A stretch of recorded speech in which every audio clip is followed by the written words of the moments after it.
Bem, então nessa aula aqui, a gente parou na aula anterior aqui para fazer a demonstração de onde você achar essa linha de threshold, de onde começa a comprimir, tá? E eu estava explicando que no CLA 76, assim como no 2A, no 3A, não existe esse parâmetro threshold. Ele vai pelo... O quanto que é comprimido não vai pelo input. Então, o que eu vou fazer? Eu vou soltar o sinal tocar. Note que a gente não está ouvindo nada porque o input está no zero, ou seja, não está entrando sinal. E eu vou chegando aos poucos esse input aqui, ó. Note que à medida que eu vou aumentando aqui o input, ele vai modulando aqui, ó.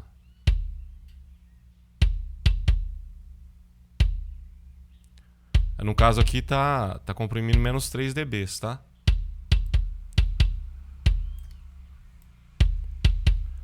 Aí se eu cheguei aqui, ó, ele tá comprimindo por volta de 5, 6 dB. Ou seja, o jeito de eu achar o threshold, onde ele começa a comprimir nesse caso aqui, onde não tem o parâmetro, é pelo input. Eu vou chegando aos poucos e à medida que eu vou chegando,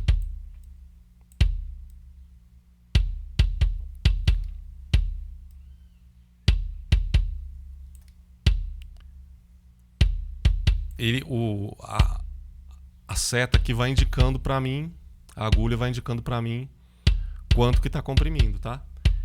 E assim, aí depois eu tenho que fazer um ajuste com o output, ou seja, eu tenho que garantir que a mesma quantidade de sinal que entra é a mesma que sai, tá? Então eu vou tirar aqui, ó, e vou ver o volume de ouvido mesmo.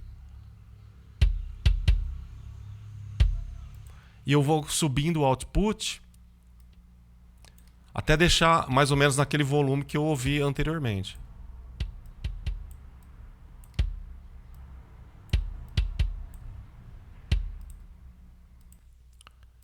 Note que aqui à direita aqui eu tenho o que esse reloginho vai medir, o in, o out, tá? Ou a quantidade de compressão. Aqui eu estou medindo, apertado aqui no GR, a quantidade de compressão, gain reduction, deve ser, né? GR, tá? Aí eu tenho aqui o in, assim, para garantir que o mesmo sinal que entra é o que está saindo, eu posso usar desse recurso aqui também. Eu vou dar esse exemplo. Vou colocar o output aqui no zero e vou clicar no in. Note, no in aqui está menos 12, tá batendo aqui o reloginho. Tá? Agora eu venho aqui no out, clico no out, tá? E vou subindo aqui o valor até chegar no menos 12.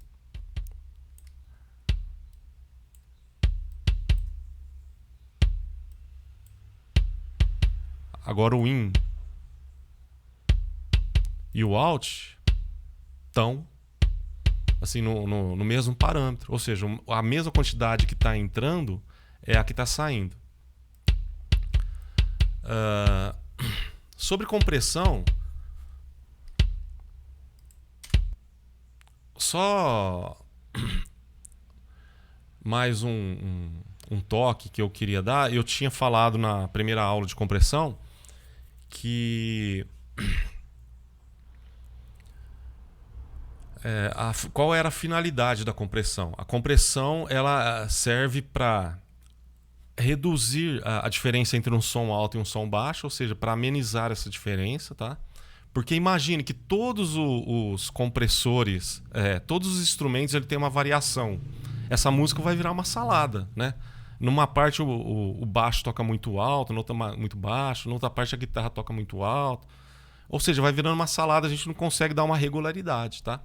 Mas então isso é desejável até certo ponto. Se você faz a compressão muito agressiva, fica sem dinâmico, fica fake. Se você faz a compressão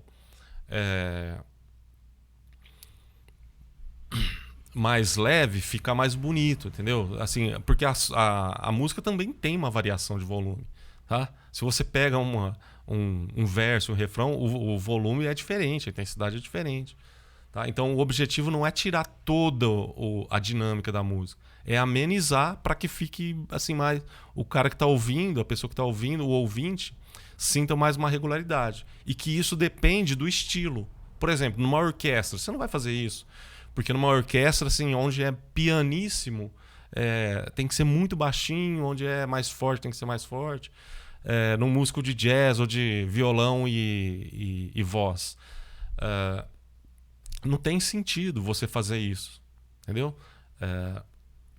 Você fazer essa compressão muito forte, porque o artista ele usa da intensidade de aumentar, abaixar, é uma característica da arte dele, tá certo? Então você precisa raciocinar antes de fazer essa compressão, você precisa parar para pensar, tá bom, pessoal? Nas próximas aulas eu vou fazer aqui o insert, então eu vou novamente fazer esse processo para mostrar, tá bom? Um abraço, até mais.